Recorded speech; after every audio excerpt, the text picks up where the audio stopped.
Welcome to Sense and Sustainability, your podcast channel for sustainable procurement. We hope you like what you hear.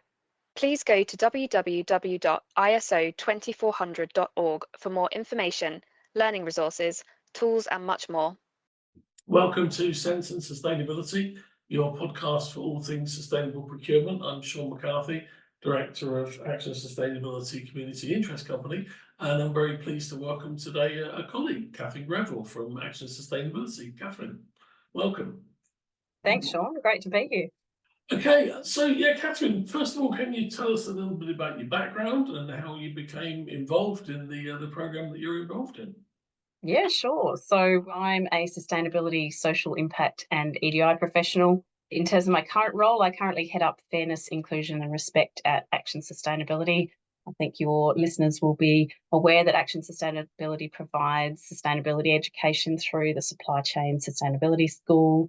We work with businesses directly through our sustainability consultancy, and we provide performance measurement tools through our sustainability tool. So perhaps the best way of explaining my role is that I work at the intersection of people, planet and purpose. So fairness, inclusion, respect as a program focuses on organisational and sector-wide behavioural and cultural change. So we're trying to positively impact sustainability outcomes, particularly in the built environment sector. And we do that by helping businesses and their supply chains to work collaboratively together to drive positive change. So that is for their people, for their business, and also for the broader communities that they serve. So in terms of my background, you could say I've had a bit of an unusual journey into sustainability. Before joining Action Sustainability, I worked across different areas of ESG in professional services, in the built environment sector itself, and within government regulators, including the building and energy and water regulators in Western Australia, where I'm from. So I'm actually a lawyer and a court advocate by professional training. Most recently, before this role, I was employed as in-house legal counsel.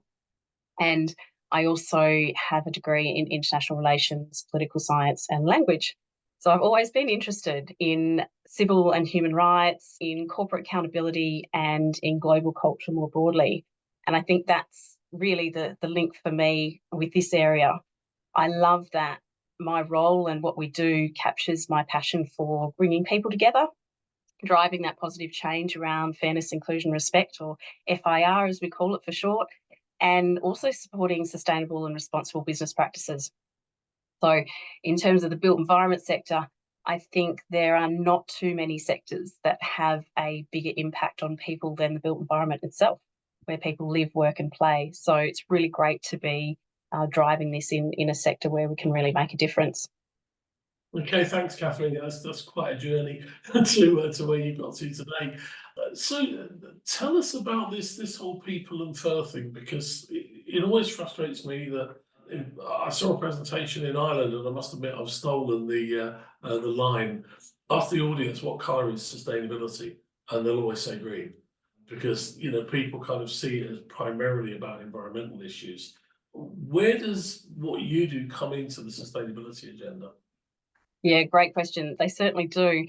Look, the issues of sustainability and people, whether you call it fairness, inclusion, respect, or FIR, or EDI, equity, diversity and inclusion, they're inextricably linked. So sustainability includes, but it's not limited to, environmental sustainability. And I think many people, when they talk about sustainability, what they're thinking about is that environmental aspect. And we see that when we have people advertising jobs, or when they're talking about green jobs and green skills and so on. But at its basic level, how we live today impacts future generations. So sustainability is a social goal, actually, for people to coexist on Earth over a long time. So that has environmental, economic and social dimensions. And of course, those dimensions cross global, national and individual realms. So when I explain it, I always say it's the E, the S and the G in ESG. So I think there's probably three key ways where fur or people and environmental sustainability actually intersect. Firstly, at the business level, when we're talking about people and culture and innovation, there's huge benefits of a commitment to having a fair, inclusive and respectful environment. Secondly, at a societal level, that incorporates climate justice, incorporates human rights. Those who stand to be the most impacted by climate change, both now and in the future, really are our marginalised and minoritised communities. And then I think there's a third dimension, which is at that solutions level. And this is where the technical side of environmental sustainability comes into play. So we're talking about key solutions to the climate crisis, and actually many of them lie in achieving equality. So perhaps I can expand on that a little bit to describe what I mean.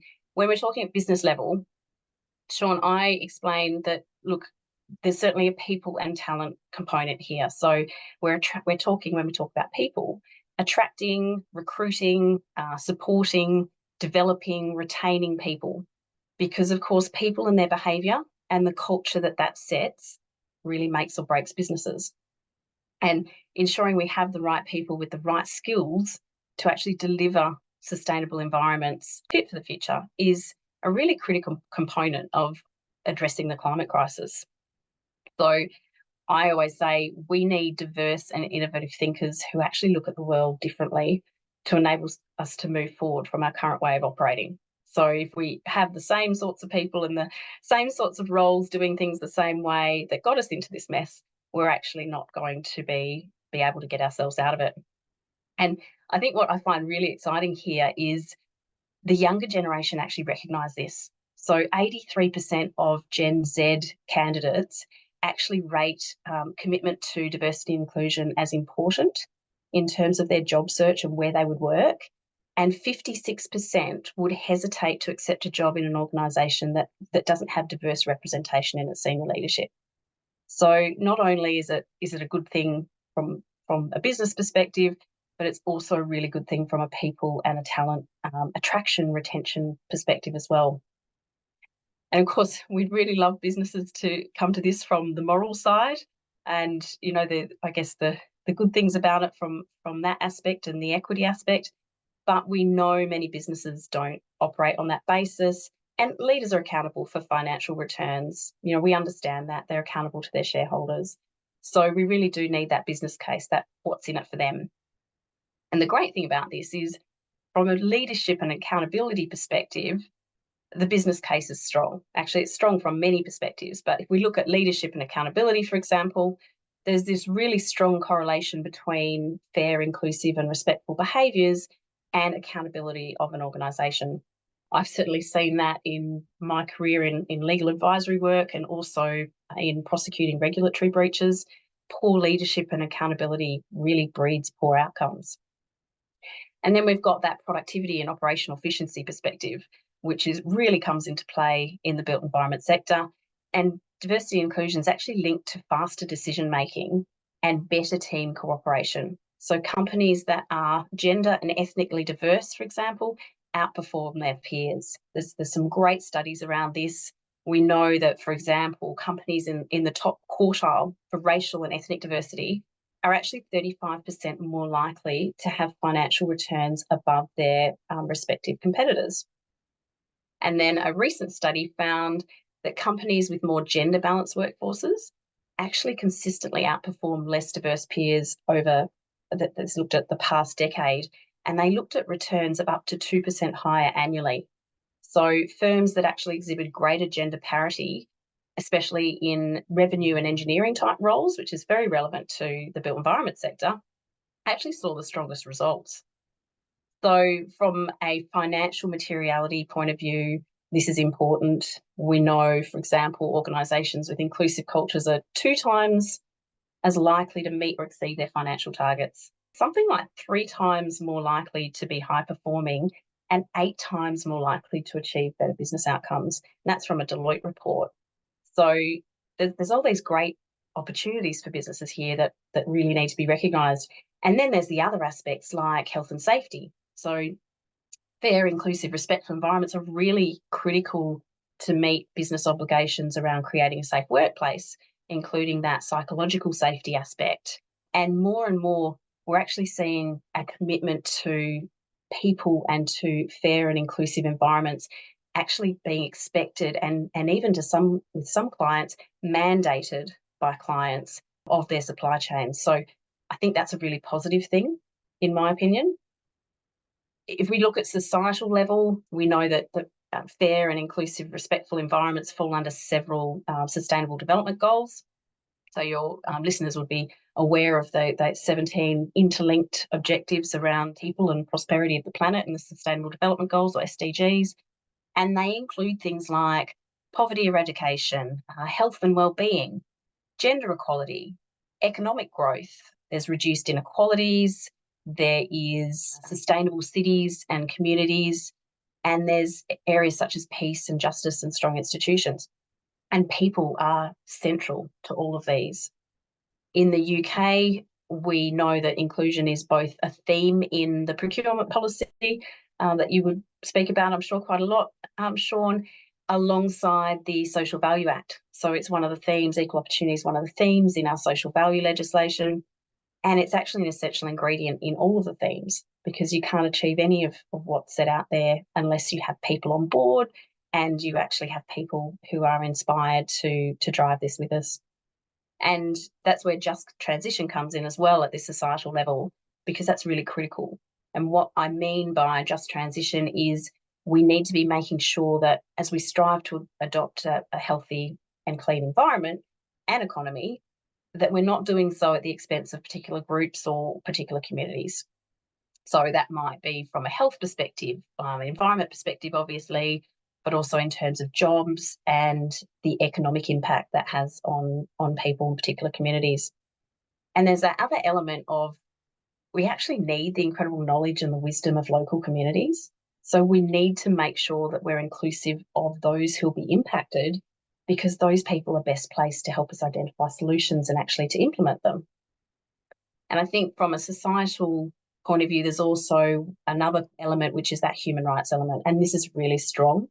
So sustainability is a key human rights issue that's actually affecting people around the world right now. So we know something like 80% of people displaced by climate events are women and girls, for example. And in some extreme weather events, like cyclones that are becoming more prevalent with climate change, violence against women can actually increase a staggering 400%. So we see the different impacts that the climate crisis and weather events have on women and girls in particular. But of course, this extends across different characteristics as well. And then the final element, I guess, is that solutions level, Sean. And here I'm talking about solutions for the climate crisis. So if I continue talking about gender equity alone, if we look at the energy transition, for example, which obviously is key to decarbonisation, one solution that often comes to mind and certainly discussed in the built environment sector is solar power. And there's a big discussion around how modern slavery aspects of solar panels and the raw materials that are required to make them really impacts on human rights. And I know you've interviewed my colleague Helen Carter and my other colleague EJ Allen have done a great piece of work around this issue in particular. I highly recommend that to listeners. But you might actually be surprised to hear that when you compare over 100 solutions to global warming, as Project Drawdown did, and Project Drawdown is an NGO which tackles practical solutions to global warming, they actually found that educating girls and family planning actually rank higher than both rooftop solar and solar farms in terms of being the most powerful solutions to reducing carbon emissions. I mean, that's huge, isn't it? You know, that solution ranks not far behind tropical forests and plant-rich diets. So they predicted that by empowering women, you could actually prevent over something like 100 billion tonnes of emissions over a 30-year period. They looked at 2020 to 2050. And that's the equivalent of something like 722 million cars. So there's a link there between all our EV vehicles and what we're doing there and how we're trying to move that forward. And when we look at implementing solutions, we know that governance is actually one of the greatest opportunities in terms of gender equality and pushing forward the sustainability agenda. So there's this great report by ISOR, the International Strategic Accelerator for Women, and they produced a gender equality report focusing on accelerating ESG. And basically, they found that when you have women in senior executive and board positions with influence over key decisions and the systems of internal control and other governance activities, basically the more gender balance that exists in those roles at the top, the culture and the leadership behaviours that come from that will actually positively impact the decisions around the wider dimensions of ESG. So that's everything from setting up environmental standards, raising trust with shareholders, and of course all of that for businesses. It helps to not only help the bottom line, but give that corporate responsibility element and that corporate licence to operate. And many people, when we talk about this, we talk about, for example, women in leadership roles and other groups in leadership. They say, well, but that's not a causal link, right? That's just a coincidence, or so to speak. But actually, that research has been backed up by causal data that comes out actually of my home state in Australia. So researchers at the Western Australian Bankwest Curtin Centre for Economics proved a causal link between more women in leadership and companies outperforming. So basically, the more women you have in leadership roles, the higher likelihood of a company outperforming other companies.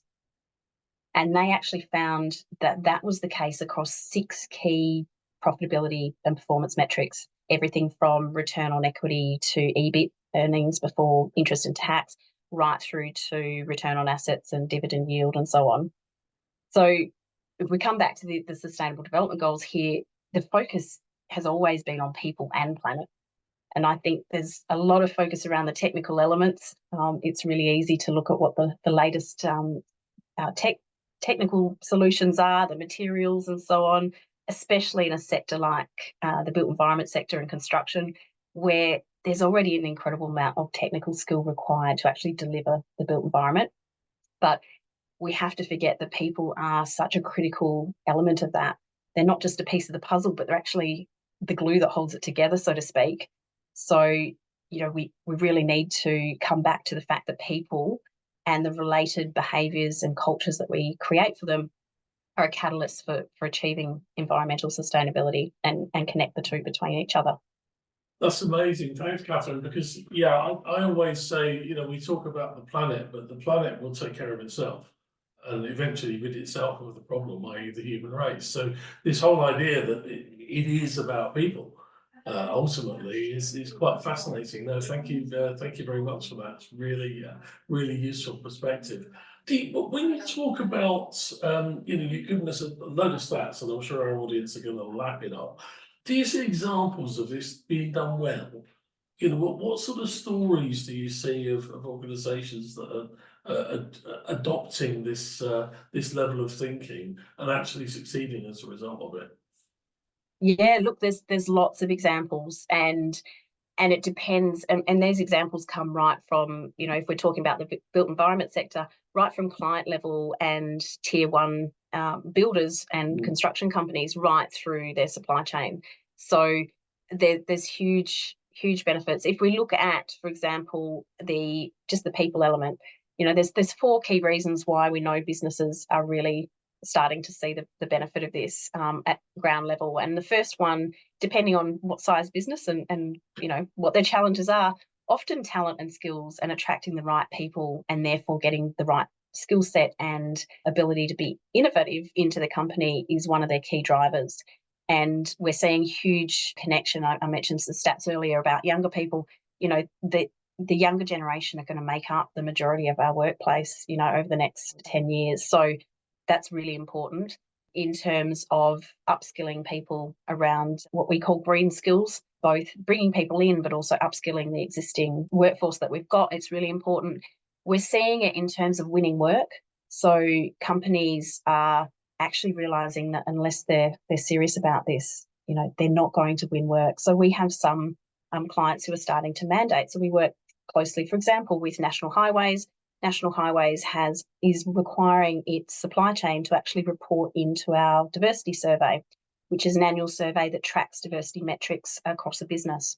And in many ways, I think whilst there is a flurry of certifications available and that are intended to prove your commitment to EDI or fairness, inclusion, respect, the best way of proving that commitment and that journey you're on is actually being able to say, look, here was my baseline. I started reporting on this. We put in place initiatives that really, were targeting inclusion and targeting both the representation, but the retention of people from all different backgrounds and skill sets. And look, over the course of 3-5 years, however long it is, this is where we stand. So actually what we're doing is successful.